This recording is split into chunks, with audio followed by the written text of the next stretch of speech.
Ladies and gentlemen, hello and welcome to another episode of Quite Serious Impressions, where I play the first few hours of a game, then decide whether or not it's worth my time. And today we'll be talking about Talewind, a game developed and published by Wind Limit. At first glance, the game looked beautiful. It gave me this Klonoa vibe that immediately caught my eye. I was a tad bit alarmed by its mixed reviews on Steam, but the wonderful art style got the best of me. So is the game as good as it looks? Or was I duped into buying a cake that's all look and no taste? To answer these questions and more, allow me to summarize my first impressions. First, let's talk about the story. Is what I would say if there was one. I mean, I'm sure there is a story, but the game is full of sloppy writing and cringeworthy references. I couldn't even care about the main plot. Apparently the wind is disappearing, which is worrying the townsfolk. And by townsfolk, I mean this one guy. He's the only one concerned about it. There's also this wizard-looking guy, a girl you can't talk to, and a kid. None of them seem bothered by the wind problem.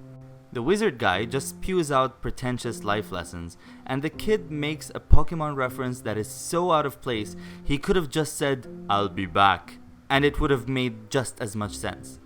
I guess he's talking about this monster almanac, but why make a stupid reference? Why not just tell you about it?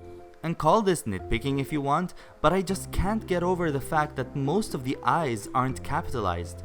I mean, here's my script for this review, and even I capitalized the I's.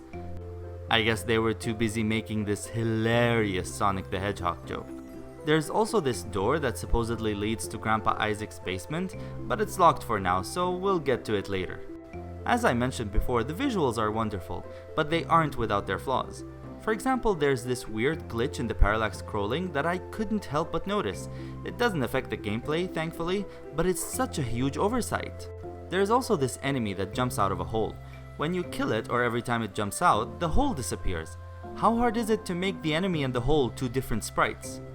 I've only encountered 3 bosses during my time with the game, and their designs are just awful. There's the aforementioned Sonic parody, a giant eyeball, and a furry. The music is abysmal. Every track is just a few seconds long and is on an endless loop.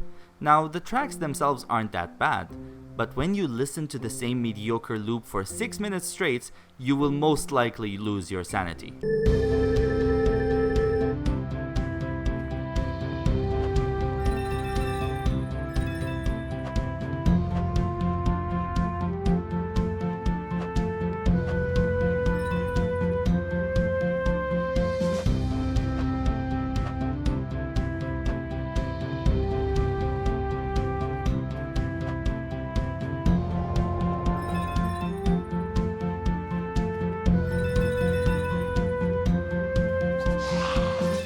The game is a simple 2D platformer where you make your way from one level to the next, and I do mean simple.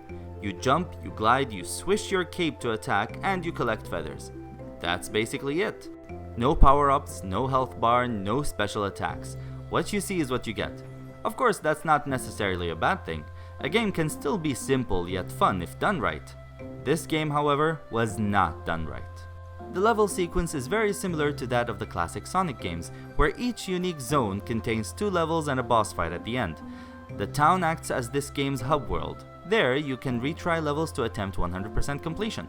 At the end of each level, you get crystals as rewards for completing level challenges, such as beating the level in a specific time or collecting a specific amount of feathers.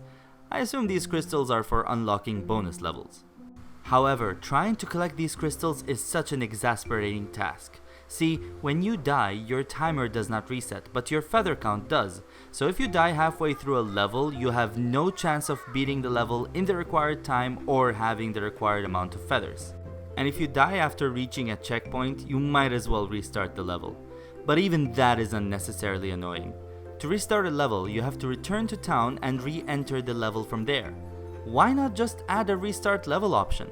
And since there's no health bar, you die in one hit. There is nothing more infuriating than trying to collect every single feather as fast as you can, only to get killed halfway through the level by, what even is this? Now I know what you're thinking. Why am I getting so angry about something that's only meant for 100% completion and isn't necessary for beating the game? Well, I'll tell you why. This game is so boring! The game is so painfully dull, the only form of enjoyment I could get out of it was the completion factor. The level design is extremely uninteresting, and the game does not provide any challenges to test your skills with what little mechanics it has. That's not to say the game isn't difficult, but its difficulty is artificial. It just relies on one-hit kills, scarce checkpoints, and leaps of faith.